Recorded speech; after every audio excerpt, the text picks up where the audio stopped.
Uses of vitamin K are for the prevention and treatment of bleeding due to vitamin K deficiency due to any reason. If a person is suffering from the deficiency of vitamin K due to any reason, we must give vitamin K supplementation to prevent and to stop the bleeding as a treatment and as a prophylaxis. Next is for obstructive jaundice with hemorrhagic symptoms. If there is an obstruction in the bile duct, so it can cause obstructive jaundice and there might be hemorrhagic symptoms. So we must have to administer vitamin K1 parenterally. Next, vitamin K deficiency due to prolonged antimicrobial therapy. If we are going to use antibiotics for a longer period of time, gut flora is involved in the synthesis of vitamin K. And if we are going to use broad spectrum antibiotics, it can cause the suppression of intestinal flora or elimination of intestinal flora. So the synthesis of vitamin K will be inhibited. For this, we are going to use vitamin K supplementation. Next, in neonates, there is the deficiency of gut flora, means there are no gut flora and they are in the process of development. Okay, so we have to supplement neonates with vitamin K1. Mostly 1 milligram intramuscularly is administered to prevent bleeding. Next, anticoagulants like warfarin, aspirin, if we are going to use them for a longer period of time, they can cause bleeding. Okay, so for a long term anticoagulant therapy, if there is bleeding, we must administer vitamin K. Next, vitamin K is used in salicylate poisonings with hemorrhagic symptoms. For example, salicylates, salicylic acid derivatives, that is aspirin, blood thinning agents, antiplatelets. We have discussed the whole classification in the class. Okay, vitamin K1 is used in salicylate poisoning with hemorrhagic symptoms. Now, the adverse effects of vitamin K. Oral vitamin K is safe, although, but IV injection may cause flushing, okay, sweating, dyspnea, cyanosis, even collapse and anaphylactic reactions. Students, if you don't know any of these terms, let me know in the comment section. I'll discuss and I'll reply you, inshallah. Manadione, that is vitamin K3. We have discussed that this is the synthetic form of vitamin K. It can cause hemolysis, hyperbilirubinemia, and connectris in the newborns. Connectris is the bilirubin pileup under the skin, yellowish, that causes the yellowish appearance of the skin in the newborns.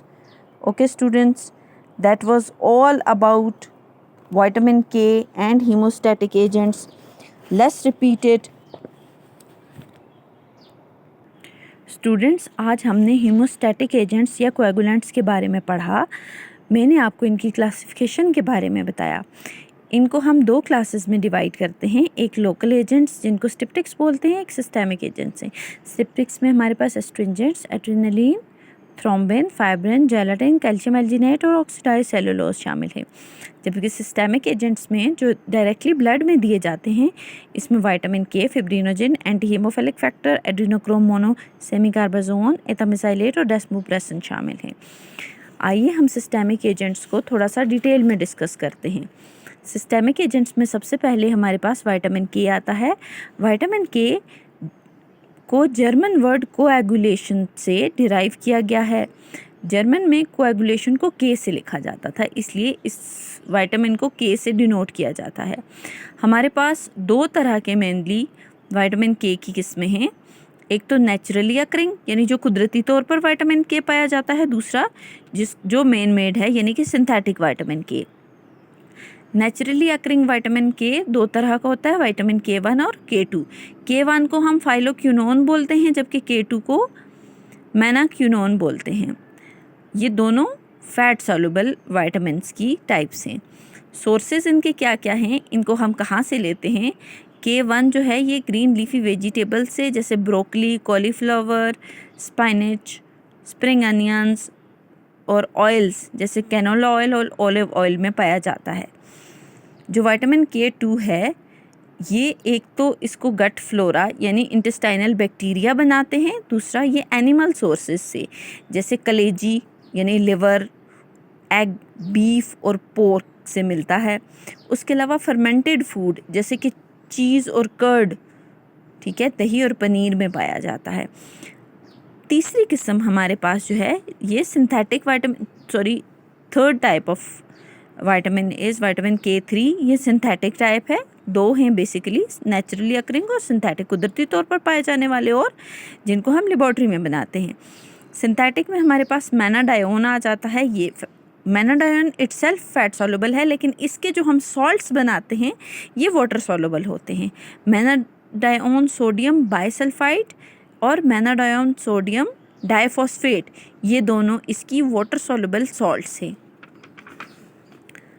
अब vitamin K की pharmacology को discuss कर लेते हैं। Fat soluble है, ये clotting factors को बनाने के लिए चाहिए होता है, क्लॉटिंग फैक्टर 2, 7, 9, 10। इनकी एक्टिवेशन के लिए विटामिन K एज अ को फैक्टर काम करता है। फिजियोलॉजिकल फंक्शन विटामिन K के क्या हैं? बायोलॉजिकली इनएक्टिव प्रोटीन्स जिनके ग्लूटामेट रेजिड्यूज लिवर में सिंथेसाइज होते हैं, विटामिन K इनको एक्टिव करने में मदद करता है। कोएगुलेशन प्रोटीन्स लिवर में पाई जाती हैं, कौन कौन सी हैं? फैक्टर 2, 7, 9, 10। 2 को प्रोथ्रोम्बिन कहा जाता है। ये हमें कोएगुलेशन के कैस्केड में रिक्वायर होती हैं और ये हेमरेजेस को और ब्लीडिंग को प्रिवेंट करने के लिए बहुत अहम किरदार अदा करती हैं। इसके अलावा हमारे पास एंटी कोएगुलेशन प्रोटीन्स होती हैं। ये ऐसी प्रोटीन्स होती हैं जो एक्सेसिव कोएगुलेशन को स्टॉप करती हैं या इनहिबिट कर देती हैं। जब कोएगुलेशन कैस्केड कंप्लीट हो जाएगी तो ये प्रोटीन्स एक्टिवेट हो जाएंगी और कोएगुलेशन को लिमिट या स्टॉप कर देंगी। इनमें प्रोटीन C, प्रोटीन S और प्रोटीन Z शामिल हैं। ये थ्रोम्बोसिस को प्रिवेंट करती हैं। थर्ड फंक्शन विटामिन K का क्या है? ये ऑस्टियोकैल्सिन की एक्टिवेशन में हेल्पफुल है। ऑस्टियोकैल्सिन एक बोन प्रोटीन है जो बोन डेंसिटी को इम्प्रूव करता है और ऑस्टियोकैल्सिन की वजह से ऑस्टियोपोरोसिस के चांसेस कम हो जाते हैं। नेक्स्ट फंक्शन क्या है? मैट्रिक्स GLA प्रोटीन्स, ये प्रोटीन्स आर्टीरियल वॉल में यानी आर्टरीज की वॉल्स में पाई जाती हैं। ये उसकी इलास्टिसिटी को इंक्रीज़ करती हैं। इनकी वजह से वेसल्स इजीली मुड़ सकती हैं, उनकी इलास्टिसिटी इन्हेंस होती है। अगर ये प्रोटीन कम हो जाए तो वेसल्स थिक और हार्ड हो जाएंगी, उनकी कैल्सिफिकेशन होने के चांसेस होते हैं। और मैट्रिक्स GLA प्रोटीन्स जो हैं ये हार्ट की फंक्शनिंग को भी इम्प्रूव करती हैं। बायोकेमिकली विटामिन K कैसे फंक्शन करता है थोड़ा सा हम देख लेते हैं। मैंने पहले बताया था विटामिन K वाहिद विटामिन है जो को फैक्टर के तौर पर काम करता है। अब ये कैसे काम करता है? अच्छा, जो हेपेटिक ब्लड प्लाज्मा प्रोटीन्स, ये ब्लड प्लाज्मा प्रोटीन्स हैं, मैंने पहले भी इनका जिक्र किया। GLA प्रोटीन्स हैं। ये प्रोटीन्स लिवर में पाई जाती हैं, ठीक है। इनका थोड़ा सा स्ट्रक्चर देख लें। फॉर एग्जांपल ये ग्लूटामिक रेजिड्यू है से प्रोथ्रोम्बिन का है, इसकी एक पेप्टाइड चेन होती है, ठीक है। ये पेप्टाइड चेन है इसकी और इसका ये कंप्लीट स्ट्रक्चर है।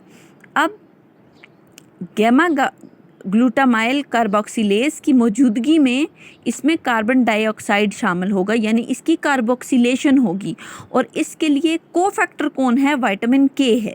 विटामिन K मौजूद होगा तो इसकी कार्बोक्सिलेशन हो पाएगी, ठीक है। अब इसकी जब कार्बोक्सिलेशन हुई, ये देखिए ये COO यहाँ पे ऐड हो गया COO, ठीक है, ये पहले से मौजूद था, ये वाला COO की फॉर्म में आ गया। इसके साथ यहाँ पे लिवर से कैल्शियम भी आएगा, ठीक है। तो कैल्शियम और विटामिन के की मौजूदगी में अब ये एक्टिवेटेड प्रोथ्रोम्बिन आपको मिल गया, ठीक है। प्रोथ्रोम्बिन प्लस कैल्शियम, ये कैल्शियम प्रोथ्रोम्बिन कॉम्प्लेक्स बन जाएगा। ट्रांसलेशन का तो आपको पता है क्या होता है, ये इसकी पोस्ट ट्रांसलेशनल मॉडिफिकेशन, प्रोटीन में आपको पता है ट्रांसलेशन होती है, ट्रांसक्रिप्शन होती है, ठीक है। तो ये प्रोटीन से, इनकी पेप्टाइड चेन है, इसमें विटामिन के एज अ को फैक्टर काम करेगा और इसकी कार्बोक्सिलेशन में हेल्प करेगा। लिवर के अंदर ये सारा प्रोसेस हो रहा है, फिर यहाँ पे कैल्शियम ऐड होगा तो प्रोथ्रोम्बिन कैल्शियम कॉम्प्लेक्स बनेगा। ये अब इसकी फंक्शनल या एक्टिव फॉर्म है, ठीक है। कैल्शियम प्रोथ्रोम्बिन कॉम्प्लेक्स ये प्लेटिलेट की मेम्ब्रेन फॉस्फोलिपिड के साथ अटैच हो जाता है और कोएगुलेशन कैस्केड को स्टार्ट कर देता है।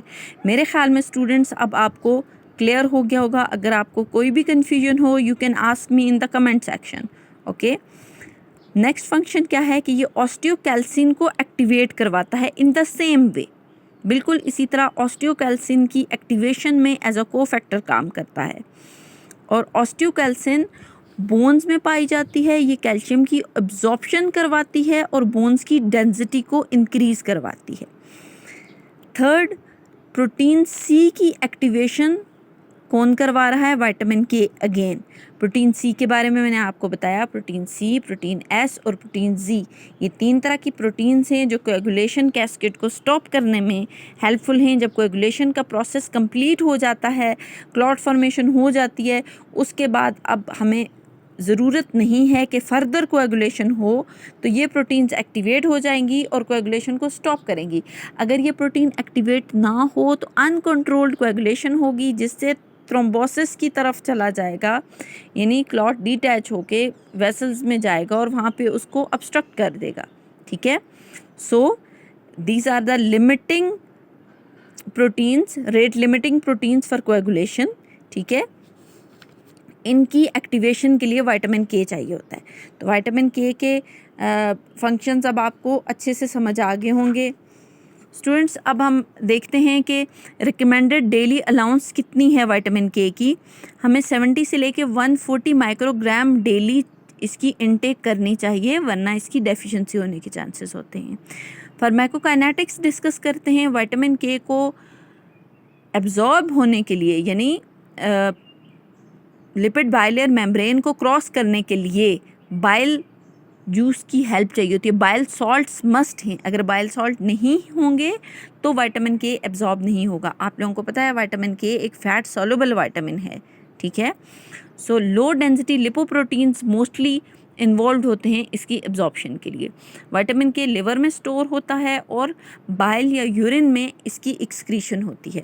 विटामिन के की अगर डेफिशिएंसी हो जाए तो बहुत सारे सिम्टम्स देखने को मिलते हैं, जैसे कि नाक से खून आना, यूरिन में ब्लड आना, जीआईटी से ब्लीडिंग होना। जीआईटी की ब्लीडिंग कैसे मैनिफेस्ट होती है? डार्क कलर्ड स्टूल से, ओके। उसके अलावा सर्जरी के बाद ब्लीडिंग स्टॉप ना होना, ये सारे विटामिन के की डेफिशिएंसी के सिम्टम्स हैं। और विटामिन के की डेफिशिएंसी होती क्यों है? अगर बाइल सॉल्ट्स प्रॉपरली अवेलेबल ना हो जीआईटी में, उनकी मिकदार कम हो, या बॉडी से विटामिन्स एक्सक्रीट आउट हो जाएं ड्यू टू क्रॉनिक डायरिया। लंबे अरसे तक जिन लोगों को डायरिया रहता है उनके जीआई कंटेंट्स बॉडी से एलिमिनेट हो जाते हैं या निकल जाते हैं, ऐसे ही विटामिन भी बॉडी से एलिमिनेट हो जाएंगे और उनको डेफिशिएंसी हो जाएगी। इसके अलावा अगर लंबे अरसे तक ब्रॉड स्पेक्ट्रम एंटीबायोटिक्स हम इस्तेमाल कर रहे हैं तो ये गट फ्लोरा, यानी कि आंतों में जो फ्रेंडली बैक्टीरिया होते हैं जो विटामिन के को बना रहे होते हैं, ये उनको भी एलिमिनेट कर देते हैं या स्प्रेस कर देते हैं, जिसकी वजह से विटामिन के की डेफिशिएंसी हो जाती है। स्टूडेंट्स, अब आपको यहाँ तक क्लियर हो गया होगा कि विटामिन के की डेफिशिएंसी क्यों होती है और इसकी डेफिशिएंसी हो जाए तो क्या क्या सिम्टम्स देखने को मिलते हैं। नेक्स्ट, हमारे पास विटामिन के किन किन फॉर्म्स में अवेलेबल होता है। K1 हमारे पास ओरल प्रिपरेशन भी है इसकी, उसके अलावा ये इंट्रावीनस, इंट्रामस्कुलर और सबक्यूटेनियस तीनों चारों फॉर्म्स में अवेलेबल है। विटामिन K3 जिसको मेनाडायोन बोला जाता है, ये वाटर सॉल्युबल सॉल्ट्स की फॉर्म में हमारे पास अवेलेबल है, जिसका नाम है मेनाडायोन सोडियम डाइफॉस्फेट। इसकी intravascular, muscular, oral forms available हैं, लेकिन इनकी एफिकेसी बहुत कम होती है और ये टॉक्सिक भी होते हैं, इसलिए इनको ज़्यादातर इस्तेमाल नहीं किया जाता। विटामिन K के यूजेस क्या क्या हैं? ये विटामिन K को हम विटामिन K की डेफिशिएंसी में ज़्यादातर इस्तेमाल करते हैं, क्योंकि विटामिन K की अगर डेफिशिएंसी हो जाए तो ब्लीडिंग होने के चांसेस होते हैं। तो ब्लीडिंग को स्टॉप करने के लिए और ब्लीडिंग ना होने देने के लिए हम विटामिन K के सप्लीमेंट्स देंगे। उसके अलावा अगर बाइल डक्ट में ऑब्स्ट्रक्शन हो जाए, उसकी वजह से ऑब्स्ट्रक्टिव जॉन्डिस हो, उसके साथ हेमरेजिक सिम्टम्स भी आ रहे हो, यानी कि ब्लीडिंग भी हो रही हो, तो हम पेरेंट्रल विटामिन K1 देंगे ऐसे पेशेंट्स को, ठीक है। या फिर अगर जो पेशेंट्स लंबे अरसे तक ब्रॉड स्पेक्ट्रम एंटीबायोटिक्स इस्तेमाल कर रहे हों, उनके अंदर विटामिन K की डेफिशिएंसी हो जाए, यानी गट फ्लोरा की सप्रेशन की वजह से विटामिन K ना बन रहा हो, तो उनमें भी हम विटामिन K की सप्लीमेंटेशन करेंगे। इसके अलावा न्यूनेट्स, जो छोटे शीरख्वार बच्चे होते हैं, उनके अंदर गट फ्लोरा अभी डेवलप नहीं हुआ होता, जिसकी वजह से विटामिन K की सिंथेसिस नहीं हो रही होती। उनको हम पैदा होते ही 1 मिलीग्राम इंट्रामस्कुलर विटामिन K1 का शॉट देते हैं, ठीक है, ताकि ब्लीडिंग के चांसेस ख़त्म हो जाएं। ऐसे पेशेंट्स जो लंबे अरसे तक एंटीकोएगुलेंट थेरेपी ले रहे होते हैं, यानी कि वारफेरिन, एंटीप्लेटलेट एजेंट्स, जितने भी एंटीकोएगुलेंट्स हैं वो ले रहे हों, ऐसे पेशेंट्स में भी हम ब्लीडिंग को प्रिवेंट करने के लिए विटामिन K की सप्लीमेंटेशन करते हैं। अगर सैलिसिलेट पॉइजनिंग हो जाए, उसमें विटामिन K1 को यूज़ किया जाता है हेमरेजिक सिम्टम्स को अवॉइड करने के लिए। विटामिन K के साइड इफ़ेक्ट्स देख लेते हैं। ओरल विटामिन K सेफ़ है, ये आप ले सकते हैं, इसके साइड इफ़ेक्ट्स एज सच कुछ भी नहीं है एक्सेप्ट ब्लॉटिंग, यानी कि आपको हैवीनेस फील होगी, क्योंकि ये फैट सॉल्युबल विटामिन है, नॉजिया और ब्लॉटिंग टाइप के सिम्टम्स आएंगे। IV इंजेक्शन अगर हम लें विटामिन K का, उससे फ्लशिंग यानी रेडनेस ऑफ द स्किन, आपको ऐसे फेस पे रेडनेस देखने को मिलेगी, पसीना आएगा, स्वेटिंग, डिस्निया, सांस रुकेगा, cyanosis, bluish colour of the skin जिसे कहते हैं नीली हो जाना, क्लैप्स, पेशेंट क्लैप्स हो सकता है, बेहोश होकर गिर जाएगा, एंड एनाफाइलेक्टॉइड रिएक्शंस। मेनाडायोन यानी विटामिन K3 से हीमोलाइसिस हो सकती है, यानी breakdown of the blood cells. Hyper bilirubinaemia means bilirubin का काउंट ब्लड में इंक्रीज हो सकता है, और कर्नेक्ट्रस, छोटे बच्चों में, शीरख्वार बच्चों में कर्नेक्ट्रस देखने को मिल सकता है। कर्नेक्ट्रस किसको बोलते हैं बेटा? अगर बिलीरुबिन का लेवल इंक्रीज हो जाए और बिलीरुबिन स्किन के नीचे जमा होना शुरू हो जाए, इस कंडीशन को न्यूबॉर्न शीरख्वार बच्चों में इस कंडीशन को कर्नेक्ट्रस बोला जाता है। या पीलिया, जैसे छोटे बच्चे बिल्कुल पीले पड़ जाते हैं, उनकी जिल्द बिल्कुल पीली हो जाती है, तो विटामिन K के साइड इफ़ेक्ट्स अगर मेनाडायोन हम यूज़ कर रहे होंगे, उसकी वजह से छोटे बच्चों यानी न्यूबॉर्न शीरख्वार बच्चों में कर्नेक्ट्रस देखने को मिल सकता है। So that was all about vitamin K and hemostatic agents yani coagulants. Hope you people have enjoyed the lecture and you have understood the whole pharmacology of vitamin K and hemostatics. If there is any ambiguity or confusion, you people can ask very frankly in the comment section. I'll reply inshallah. All the best for your exams. Allah Hafiz.